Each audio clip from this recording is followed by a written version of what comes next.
हो, नमस्कार मित्रांनो. आजच्या व्हिडिओमध्ये आपण IPOला कसं अप्लाय करायचं याबद्दल मी तुम्हाला आज सांगणार आहे, की आता मी तुम्हाला एंजल वनमध्ये कसं अप्लाय करायचं ते सांगणार आहे. तुमच्या ॲपमध्ये कसं अप्लाय करायचं ते तुम्ही बघू शकताय, पण नॉर्मली सगळीकडे जवळपास सेमच गोष्ट असते, ठीक आहे. तर अप्लाय करण्यासाठी काय 2-5 मिनिटाचं काम असतं फक्त.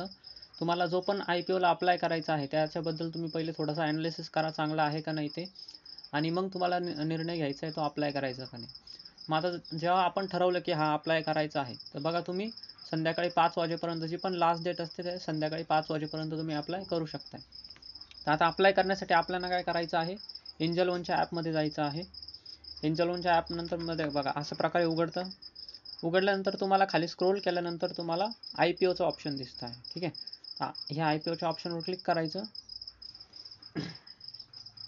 त्यानंतर तुम्हाला हे वेगवेगळे IPO दिसून जातील. जे पण IPO आता ओपन आहेत ते सगळे IPO तुम्हाला दिसून जातील. खाली बाकीचे पण IPO दिसून जातील जे पुढे येणार आहेत. आता यामध्ये समजा मला इथं IPOला अप्लाय करायचं आहे सेनॉर्स फार्मास्युटिकल्स लिमिटेड. ह्या IPOला मला अप्लाय करायचं, मी याच्यावर क्लिक करणार तर त्या IPO बद्दल मला इथं इन्फॉर्मेशन भेटते. ही कंपनी कशामध्ये कशा प्रकारे काम करते, हे IPO कधी ओपन झालेलं आहे, कधी अलॉटमेंट होणार आहे, लिस्टिंग कधी होणार आहे, या IPO बद्दल माहिती पण तुम्ही बघू शकताय. कंपनीबद्दल, ही कंपनी काय काम करते, कशासाठी पैसे घेणार आहे हे पण बघू शकताय. कंपनीचं प्रॉफिट किती आहे, कंपनीने कर्ज किती घेतलेलं आहे, या सगळ्या गोष्टी तुम्ही इथून जाऊन बघू शकता आहे, ठीक आहे. स्ट्रेंथ आहेत, रिस्क आहेत, शिवाय कंपनीचा रिपोर्ट पण तुम्ही डाउनलोड करू शकताय. तर हे सगळं माहिती घेतल्यानंतर तुम्हाला ठरवलं की हा चला मला आता अप्लाय करायचं आहे. तर अप्लाय करण्यासाठी तुम्हाला खाली फक्त अप्लाय नाऊचं ऑप्शन आहे सिम्पल. त्या अप्लाय नाऊच्या ऑप्शनवर तुम्हाला सिम्पल क्लिक करायचं आहे. क्लिक केल्यानंतर तुम्हाला बघा रिटेल, HNI आणि एम्प्लॉई असे 3-4 ऑप्शन येतात. तुम्हाला नेहमी रिटेलवरच क्लिक करून अप्लाय करायचं, एवढं लक्षात ठेवा. HNI म्हणजे काय, जे जर तुम्ही खूप जास्त पैसे लावताय तर खूप जास्त लॉटसाठी जर अप्लाय करताय तर मग तुम्ही HNI मध्ये करू शकता आहे. बट नॉर्मली आपण रिटेलमध्येच करतो, कारण आपण एकच लॉटसाठी अप्लाय करणार आहे. आपण खूप जास्त 20-30 लॉटसाठी काय अप्लाय नाही करणार आहे, म्हणून आपण रिटेलमध्येच. आणि एम्प्लॉईला सुद्धा क्लिक करायचं नाही. कोणी चुकून एम्प्लॉईला पण क्लिक करतं, ते पण लक्षात ठेवा. तुम्ही जरी एम्प्लॉई असला तरी सुद्धा तुम्ही क्लिक करायचं नाही, बिकॉज एम्प्लॉई हे ऑप्शन फक्त त्यांच्यासाठी आहे जे ह्या कंपनीमध्ये काम करतात.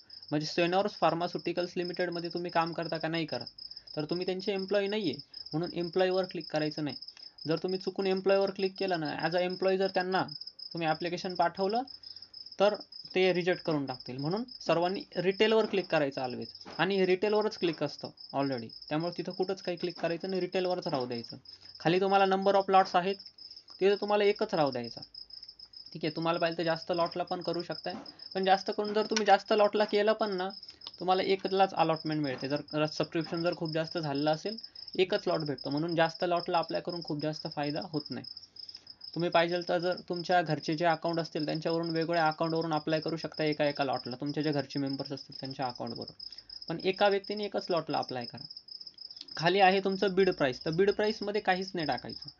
तिथं मॅक्झिमम जी बीड प्राईस असणार आहे 391 रुपये, तीच ऑटोमॅटिकली राहील तिथं. त्यामध्ये काहीही क्लिक करायचं नाही बिलकुल. त्यानंतर खाली पण काही क्लिक नाही करायचं. खाली तुम्हाला एक ऑप्शन आहे एंटर UPI ID. तर तुम्ही जे पण अकाउंट इथं दिलेलं आहे, ज्या टाईमला तुम्ही एंजल वनमध्ये डीमॅट अकाउंट ओपन केलं होतं त्या टाईमला तुम्ही जे पण बँक अकाउंट तुमचं दिलेलं असेल त्याची UPI ID इथे टाकायची आहे, कारण या UPIच्या ID वर तुम्हाला रिक्वेस्ट ती पेमेंट करण्यासाठी. तर म्हणून सर्वांनी तीच UPI ID टाकायची, दुसरी कोणाची टाकायची नाही, किंवा तुमच्या दुसऱ्या अकाउंटची टाकायची नाही. ज्या अकाउंटवर तुमचं फोनपे, गुगल पे चालू आहे आणि जे अकाउंट तुम्ही इथं दिलेलं असेल तेच अकाउंटचं इथं UPI ID द्यायची आहे. आणि UPI ID ला काही घाबरायचं नाही. UPI ID कोणाला दिली पण तर काय आपल्या अकाउंटमधून ते पैसे काही काढणारे काहीच नाही करू शकत, ते फक्त तुम्हाला रिक्वेस्ट पाठवतील पैसे घेण्यासाठी, ठीक आहे. तर म्हणून UPI ID नीट टाकायची आहे. तुम्हाला जर UPI ID काढत नसेल तर तुम्ही काय करायचं, फोनपेमध्ये यायचं, ठीक आहे. फोनपेमध्ये अशा प्रकारे आल्यानंतर तुम्हाला, त्याला मी अनलॉक करतो, ठीक आहे. अशा प्रकारे ओपन झालं फोनपे. तुम्हाला इथं जे तुमचं प्रोफाईलचं ऑप्शन असतं डाव्या हाताला वर, जिथं माझा फोटो दिसतो आहे, ठीक आहे, आणि भारताचा फ्लॅग आहे, तिथं आपण क्लिक करणार आहे. तर म्हणजे तुम्ही तुमच्या प्रोफाईलवर जाशाल, ठीक आहे.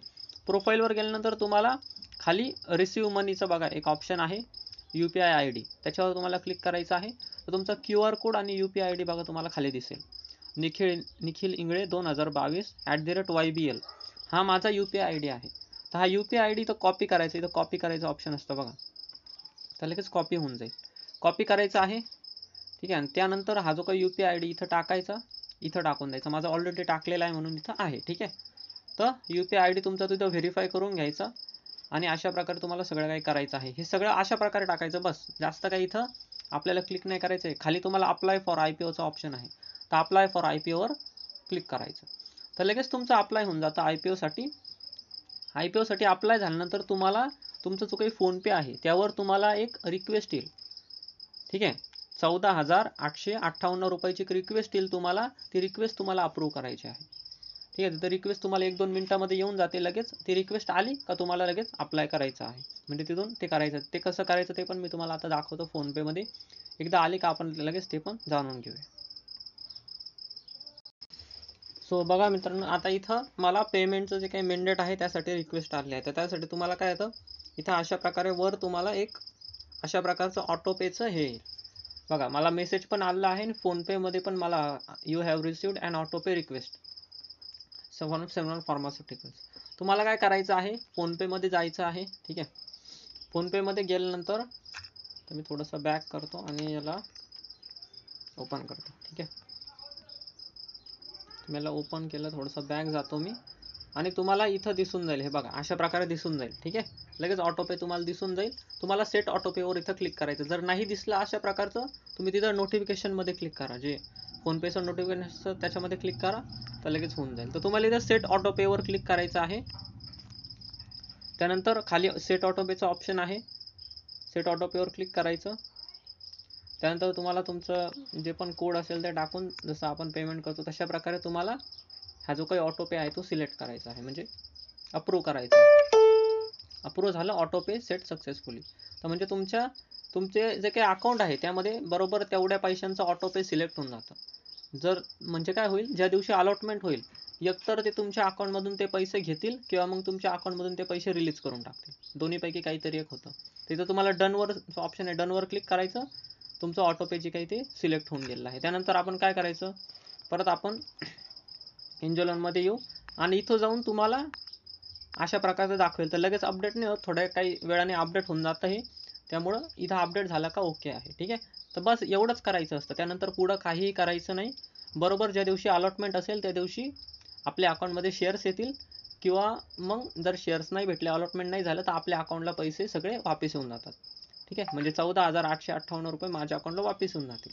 अशा प्रकारे तुम्हाला फक्त अप्लाय करायचं असतं, बाकी काही करायचं नाही. ज्या दिवशी अलॉटमेंट होईल, मग ज्या दिवशी लिस्टिंग होईल त्या दिवशी तुम्हाला निर्णय घ्यायचा आहे तो शेअर सेल करायचा का नाही. ओके. अशा प्रकारे अप्लाय करायचं आहे आणि अशा प्रकारे तुम्ही अप्लाय करा आणि मी आशा करतो तुम्ही जास्तीत जास्त तुम्ही IPO मध्ये प्रॉफिट करणार आहात. Thank you so much.